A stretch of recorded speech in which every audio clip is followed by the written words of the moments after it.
All right, guys, I just got to the job site and pulled up, and man, they got a new lawnmower guy. All right, let's go back behind here and see what he said. I got a couple of stumps behind this house. Looks like they need to take that tree down. It's dying. Man, look how dead that thing is. Hey, said you got some stumps.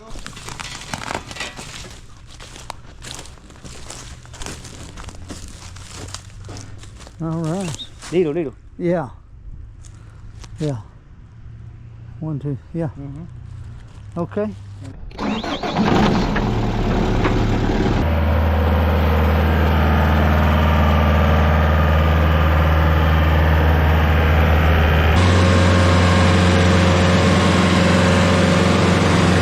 Today on the hit list, I've got to grind five Bradford Pear stumps. They're in the backyard, and well, of course, we got pea gravel on this one, and the rest of them don't look like they're real bad on the gravel wise, but this one I've got to rake around the base of it and get all that away, because it's going to dull the teeth on the stump grinder, and it's not good for you, you know what I mean? The guys are finishing this up, and they sold a tree next door, a small sweet gum tree, so they're gonna be over there knocking it out, and then I'm gonna walk around, and the problem I could already see in the backyard, the people ran the sprinkler system. The customers already ran the sprinkler system, and the yard's wet, and I've got to be careful. I got to take some sheet of plywood. I got to take a sheet of plywood or something over there, because that stump grinder is going to be making ruts in the yard, and I don't want it, you know what I mean? So they cut the sprinkler on right, it seems like all the time right before we get here, they'll cut it on.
these Bradford pears are grinding out really, really fast. These are soft wood, by the way, and it makes a huge difference. In a minute, I'll take the, I'll get up here with a plow and I'll just drag this all down through here and level this out the best I can. I'm not sure if they're going to, I'm a contractor on this job, so I don't know if the customer is going to plant anything or what they're going to do. I'm sure they just started the limbs breaking on the Bradford pears is the reason why they're just taking it down. I'm pretty sure. Plus they get, I mean, they can grow for 15 years before they start getting out of, you know, start dying. That's usually the lifespan of a Bradford pear is 15 years. So yeah, and they'll grow huge. I've seen some big daddies, I mean like 3 or 4 foot in diameter on a Bradford pear. I mean a real big one.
Level it more, level it out more. So I'm fixing to go over here, probably try to do this one next door over here for them. And they said it only take 30 minutes to get that tree down, but yeah, we'll see.